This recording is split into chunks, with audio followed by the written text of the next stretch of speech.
kas na pangangatawan ng mga binatang ito.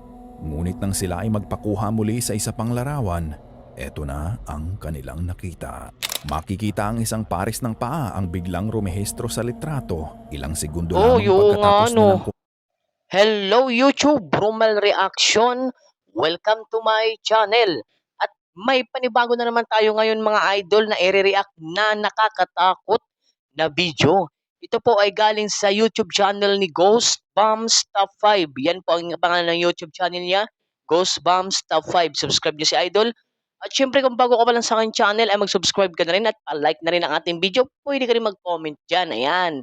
At huwag na natin itong patagalin. Tirahin na natin to bago pa tirahin ng iba. Let's play! ang mga videong inyong matutunghayan ay para lamang sa mga Excuse me. taong matatagang loob dahil maaari itong magdulot ng disturbance sa inyong mahimbing Yan, babala. na pagtulog. Yun. Yan yung pangalan ng YouTube channel ng mga idol, Ghost Bombs Top 5. Top 5 Ghosts Caught on Tape Top 5 Ghost Fans Cut on Special Tape. Edition Special. sa ilalim ng buwan. Oh. Kung ikaw ay merong bagong phone, ano ang gagawin mo? Android man yan or iPhone. Ang iba ay mag-i-install agad ng kanilang favorite apps. Ang iba naman ay kukuha ng madaming selfie na kanila agad na i-DP. At ang iba naman ay aakyat sa C6 San Juan Mateo ng alas 2 ng madaling araw para kumuha ng video. Ang videong ito ay pinadala sa atin ni Jericho Bautista. Ayon sa kanya, nagpunta po kami sa C6 sa San Mateo para mag-stroll at para magkumpara ng video ng aming phones. Ang isa po ay Poco at ang isa naman ay iPhone. May Okay. nakita po kaming kakaiba sa video, kaya nagmamadali kaming sumakay sa motor para umalis dahil na din sa takot. Tinignan namin ang daan at wala naman kaming ibang nakita sa daan. Okay. Habang nagvi-video kami kaya lalong tumaas ang aming balay. Kaya sa mga may mga bago diyang cellphone dyan, lalo na sa yung mga first time pa lang magka-cellphone na lalo na excited sila magkuha ng video at saka excited din sila mag-download ng mga TikTok, ayan, Facebook. Hibo sa nakita namin. Ito ang Daldal ko. kanilang nakuhaan. Okay?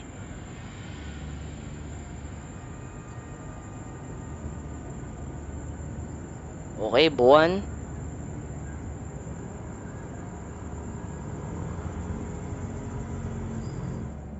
Makikita na ang focus ng kanilang kinukuhaan ng gabing iyon ay ang buwan.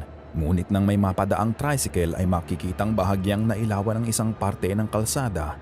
Makikita ang kakaibang anyong na buo ng mailawan ito.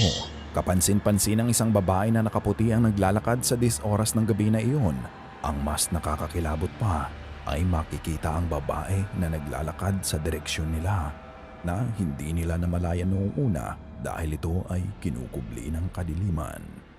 Eto ba ang Ito para sa akin mga idol, legit ito. Kasi nag-video sila, hindi naman nila focus sila dun sa buwan. Pero yung pala ay may babae na papunta sa kanila, nahagip ito ng camera kasi nailawan ng tricycle o kaya motorbike. White Lady ng C6 Road? Mabuti na lamang ay nakita nila agad ang White Okay. Lady sa video dahil kung nakaangkas ang kaluluwang ito sa isa sa kanila, baka naging sanhi pa ito ng aksidente ng magbabarkada. Kaya mga ka-Goosebumps, ang lagi kong paalala, mag-iingat at magdasal palagi. Dahil Yun ang hindi yun nyo ang alam matinding na panglaban may natin, ang nakasunod na dasal. pala sa inyo. Paa sa padula. Oh, Ang padula ay isang malaking school event na tinatampok taon-taon sa Cronacia Foundation Cronacia. College, matatagpuan sa General Santos, South Cotabato. Ginagawa dito para magbigay pugay sa iba't ibang talento ng mga mag-aaral. May Mr. and Miss Padula, meron ding mga creative dance at iba pa. Isa ang ganitong event sa talaga namang pinaghahandaan ng mga estudyante. Hindi lang dahil sa saya na binibigay nito, dahil din isa ito sa mga bagay na masarap balik-balikan sa pagtanda mo. Sa ito ba huling yung araw ng Di ba yung sa Cotabato ba yun na mahilig palaging magulo dun, palaging may giyera, di ba mga idol? event, Yun ba yun isang sa grupo ng Cotabato? magkakaibigan ang nagpakuha ng Cotabato? litrato Para sana remembrance nila Puto bago sila pato. graduate ng kanilang kurso sa paaralan. Wala Okay. namang makikitang kakaiba sa unang litrato na ito kung hindi ang matitikas na pangangatawan ng mga binatang ito. Ngunit nang sila ay magpakuha muli sa isa pang larawan, eto na ang kanilang nakita. Makikita ang isang pares ng paa ang biglang rumehistro sa litrato. Ilang segundo Oh, lamang yung nga pagkatapos nilang no. Hindi ko na agad siya nakita. Pero talaga ay, oo, may paa talaga. Eh, baka din naman may dumaan, saktong dumaan, hindi lang nakita yung, katawan kasi sa likod ng lalaki ano, kuhaan ang unang picture. 'di ba? Kapansin-pansin na maputla ang kulay nito. Ngunit hindi lang yon. Kung titignan mabuti ang likuran ng binata, wala kang makikitang katawan. Ayon sa nagpadala ng larawan, Okay. wala siyang napansin na dumaan sa likod nila habang nagpipicture sila. Sino ba naman ang maglalakad na nakapaa lamang sa ganitong kaganapan? Ang saya Sabagay. kasi ng event. Hindi maiwasan ng kaluluwa ang makisama sa kasiyahan. Self-driving tricycle?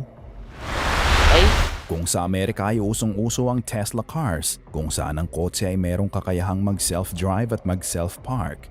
Maniniwala ka ba na meron din tayong ganitong technology sa Pilipinas? Ganito ang tema ng videong iminungkahi sa atin ni John Carlo Garcia at Kevin Hendrana Arcaina. ay oo. Ito yung naano dati mga idol, ito yung nakita na kung nakita niyo na rin ito ay naka-MJS na kung saan ang tricycle dito ay nakaparking. Ito yung ata nakaparking tapos, nagmamaniobra pero walang tao. Panoorin natin. Hindi, gawin yun. Gawin yun. Okay. Kuha ito ng ano CCTV eh. Eh ano.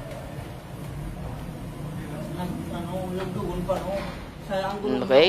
Pero kung ano, kung oo, ginagawa ko, no? Ano, nagmamaniobra siya pero walang tao. Stig ano. Ayun o, ayun o, ayun o. Yan, kung nakita nyo, yan, naka-blue. Akala natin, ano, akala natin, kung titignan natin, may tao na nagda-drive. Pero wala pala yan, mga idol. So, oo, may magi ka, nagliko siya. Magi CB. Oh, di ba? Oo.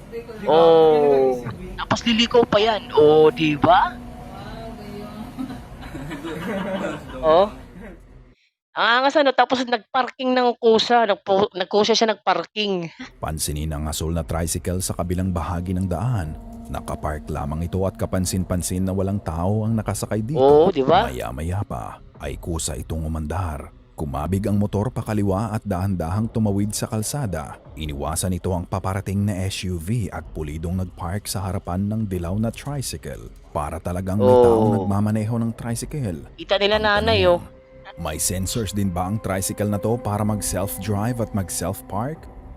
Sa inyong mga idol, ito ba talaga ay ghost na ano, nagpapatakbo ng tricycle o sadya lang talaga itong tumakbo? Pero sa bagay kasi pag ipaparking ang tricycle, kalamitan ng mga driver ay kinakambyo nila para hindi uusod, hindi aabante. O mas madaling isipin na paranormal ito? Kung ganoon, hindi pala technology Okay, ang meron paranormal nga. tayo. Sa tingin, Imbes na sa tingin self-driving ko rin car, parang paranormal. ghost-driven tricycle pala ang meron tayo sa hirap ng buhay ngayon. Pati mga multo kailangang sumideline para kumita. Kung ikaw, Kailangan pati multo, kailangan mag-sideline para kumita. sakay ka ba? Goosebumps. Five. Katakot TikTok. Okay. O, TikTok. Sikat na talaga ang TikTok sa mga kabataan ngayon. Alam niyo Kung mga ikaw ay idol, sa TikTok talaga ngayon, marami na didiscover mga ganitong video, mga creepy. bored, nasa labas, nasa bakasyon o kahit ano pa ang ginagawa mo, i-TikTok na yan. Okay, Sa videong TikTok. ipinadala sa atin ni Ray Queens Beno Lerao, habang siya ay naghihintay sa pag-uwi ng kanyang partner sa kanilang apartment, ay naisipan niyang mag-TikTok. Ayon sa kanya, wala siyang ibang kasama sa apartment kaya ikinagulat niya ang nakuhaan niya sa TikTok. Uy. Ah. Napakabilis Ito nakakatakot mga idol. Grabe. ng pangyayari. Kaya tatanungin ko kayo mga ka-TikTok, mga ka-goosebumps, nakita niyo ba yon? Ako nakita Kung ko. hindi, isa pa, maging mapagmasid. Yun no. Ayan mga idol, may tao sa likod niya na parang nakataas na damit. Sa simula ng video bago pa siya mag-transform into a young Yun, beautiful oh. lady na parang magic, may nahagip siyang kakaiba. Isang mukhang hindi kilala ni Ray Queens ang biglang lumitaw sa video. Mapapansin Yun, na oh. sa pagdaan ng camera ay parang nakatitig lamang ang nilalang na ito sa kanya. Ay, Hindi na mali pala ako mga idol. Akala ko yung sa likod, yung may ano parang nakapalda na nasa taas. Yung pala yung nasa likod may ano parang muka. natin mawari kung babae o lalaki ang nasa likod Oh, niya. bilis kasi Pero ng ang alam pagbaling. ko, talagang nakakapangilabot ang ganitong Slow, karanasan. slow. Mabuti na lamang at meron tayong camera na kayang mag-capture ng mga bagay na hindi nakikita ng ating mga mata. Dahil sa nangyari sa kanya, hindi na raw siya makatulog sa apartment ng mag-isa. Dahil na din Oy. sa takot na nararamdaman niya at ang pangamba na ang Klaro nga mukha yan, no? Di ba mukha na mukha. nakuhaan niya ay kasakasama pa din niya. Nasa kanyang pagti-TikTok ay baka muling sumama ang multo na kanyang nakuhaan. Ang susunod na video naman na ito ay pinadala sa atin ni Jess Santos. Habang siya ay nagti-TikTok, may kakaiba Okay. ding nangyari. Tulad ng naunang video, siya ay mag-isa lang din sa bahay ng mga oras na yon. Panoorin ang mangyayari. Putya, background pa lang nakakatakot na idol.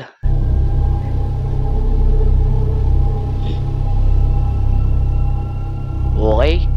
Nakita mo ba yon? Ano? Ang mangyayari? Isang puting imahe ang mapapansing dumaan sa pagitan ng kortina. Kung kayo ay talagang mapagmasid, Okay. ito ay makikitang nakalutang. Kung babagalan natin ang footage ng video, pwede mong sabihin na parang nakabarong ang dumaan na nahagip ng camera. Sa anggulo ng camera, dapat makikita natin ang binti at Oo ulo nga, nito. no? Ngunit hindi natin ito makita. Mga ka-goosebumps, ano ang masasabi nyo? Iiwan ko sa inyo ang desisyon. Kayo na ang Kayo rin mga idol. Sa tingin nyo ano kaya yun? O di kaya. Pero mahirap din gawa-gawa lang yun kasi ang liit lang ng butas ng kortina. bahalang humusga. Okay. Nagkanton lang. Minulto pa. Kanton. Nangyari na din ba sa inyo na pagkagaling sa trabaho, Pansit Canton, pagka-uwi ay minulto pa. makakatulog na lang kayo dahil sa pagod at magigising ka sa madaling araw dahil sa gutom at ang sikat na kainin sa gabi dahil na din sa dali nitong i-prepare ay ang pansit canton. Mapapakanton ka na lang talaga dahil hindi lang ito nakakabusog. Masarap din talaga. Sa videong ito na ipinadala sa atin ni Joshua Patatag sa Joshua Vlogs, Okay. ganito mismo ang nangyari sa kanya. Ayon sa kanya, nagising po ako ng 1:37 AM kasi nagutom po ako. Ito talaga ang kalamitan ng mga nakakatakot pag ganitong oras. Alauna hanggang 3:00 yan mga idol. Tapos 2 AM nagluto ako ng kanton. Pansit Nag-video po ako Canton. para pang TikTok po Minulto sana. pa. O yan nga, Pansit Canton. Okay. Oh. Eh mga idol, kitang-kita natin yung upuan gumalaw, umusod na walang tao o walang tali yan mga idol. Mhm. Ang- Oy, na-forward ko na talaga.